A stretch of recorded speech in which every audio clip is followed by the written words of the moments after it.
So I'm here with Mr. Prasanna Kumar, and it's my bad luck that I haven't got a chance to meet you much because I'm told that you are one of the nicest people one can meet on the race course.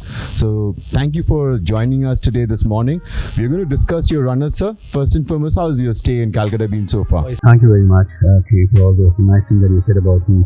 And Calcutta stay has been very, very pleasant so far, so good. I mean, hospitality has been outstanding, and I like to thank the club for whatever hospitality they extended to all the trainers and the owners out here, and the jockeys included. And we've been having some outstanding breakfast and hoping for some better things to come in the next couple of days. I was just talking to you about my experience of last time when why I traveled to Mysore for the Invitation Cup. I will put it on air. The day Warhammer won the Indian Derby, the run, I was so impressed. I went back home. I didn't have enough cash in my savings account, so I used one of my credit cards. I booked my tickets, and then that is the reason I went to Mysore. It's just unfortunate that we didn't get to see more of Warhammer, but what we saw of it was a super horse. I mean, unfortunately, I would say you couldn't run Invitation or probably other races. What was wherever Juliet is running, I think probably would be running him there. But unfortunately, he picked up such a nasty injury that he couldn't recover from it. And even I'm missing him a lot. Probably it's one of the greatest horses that I've seen. Over the years. He was something really spectacular to watch. And I still feel that I couldn't see the best of him. Even when he won that race back in Mumbai, and he had his shoe off, and he ran without one of his shoes, and he had a niggling injuries. He had always carried that suspension chestnut with him, and there came a point whether to keep him in training or retire him. And finally took a call of retiring him, and he's shown him some fabulous babies. Yeah. Absolutely fabulous baby. I think one's already reached me yesterday, and she's looking really fabulous. She's just a photocopy of her father. It will be tremendous to watch a few progenies of Warhammer.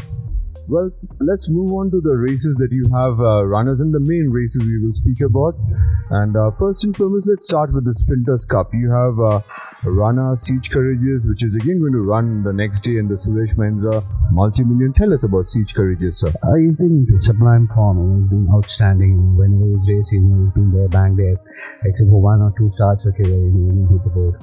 And I think probably over a mile when I ran him, he ran 7th, and it was quite a forward run. But other than that, he's been very, very consistent, and he's been always on board. He's never been off the board. So I'm really mighty impressed with the way he's progressed over the years, last couple of years. And he came to hand a little late because he had some issues, and he overcame that, and he started racing, and he started winning races, and he still holds the record of 5.5 along in Bangalore. So it's progressed very well over a period of time.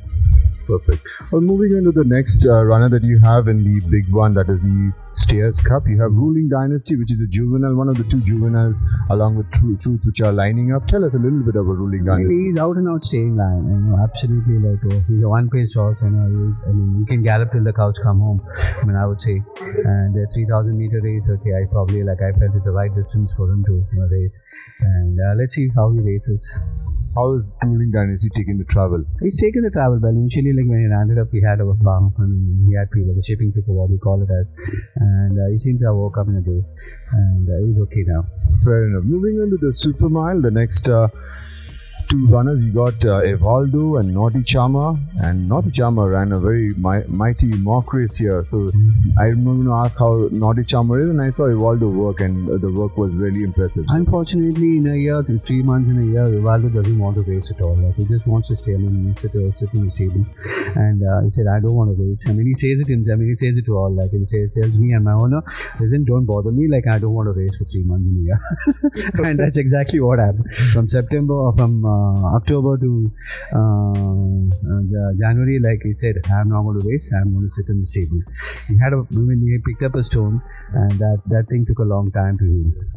Well, Evaldo sounds like a lot like myself. I don't like to work 6 months in a year. Yeah, but he's come back strongly. Like, the only thing, he doesn't have a run benefit, nor I could give him the mock race. But I still feel that he's still a very good horse that everyone has to counter. Right.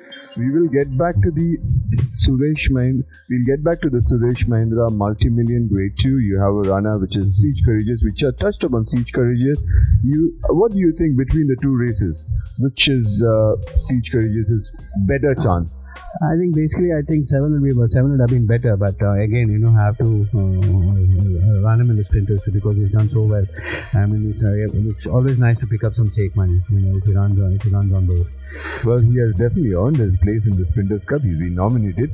Well, finally, last but not the least, the Invitation Cup. You have a runner, Prana, and I've been following Bangalore races on and off, at least the classics, and the horse runs mightily. Tell us a little bit about Prana and the race itself. I don't know, I'm probably on the critic's choice. Nobody seems to favor Prana, but I'm definitely I'm there. Okay, he seems to be looking outstanding. He's worked brilliantly, and I don't see him, off the board. He ran a brilliant. First time he ran a mile and a half, and he finished third behind Jamari. And I can't take anything away from him, because I didn't have much time also with him to train for that distance. Now I've had time with him to train over longer trips. Now we seem to have getting better and better by the day. So I definitely feel that he'll be up there. You think you're going to ride a little bit of a forward race with Prana? That I'll have to take a call. I'll have to discuss with my jockey and how the race has to be done. Okay, the secrets cannot be revealed over the phone, Fair enough. Well, I was hoping you spill the beans on us, and maybe the public would be wiser. But okay, apart from these runners that you have in the big ones, you have runners in other races. You want to touch upon anything that I've got only Royal Maestro running the handicap 16 that was in, and he's looking very well. Mm-hmm. And I think he's got an outstanding chance. I think the only other horse that he has to beat is Merope, I think. Okay. And Merope she's won a brilliant mock race. Right. I think these two horses should fight it out. And you would have seen Merope race in Bangalore, win a race, and almost I've beaten Merope. You have beaten Merope. One of my horses right. I like. Unfortunately, that horse is still not recovered from his injury. Okay. Hopefully, he should be back. Right. Back with a bang in summer. So Merope is a very, very nice horse and very well bred horse. And Ash has done a tremendous job. Yes, horses do go off color, and they come back into some kind of a shape. I think Ash has done a tremendous job of bringing her back into a good shape. And mock race was suggestive, very suggestive that she's back. Right. Well, thank you for chatting with us. I wish all your runners all the very best, and I hope you come to Calcutta a little bit more, and I get to spend a little bit more time with you and get to know you better. Sure. But I think I'll make it a point to come now from here on. Thank you. So thank you for chatting with us. Bye.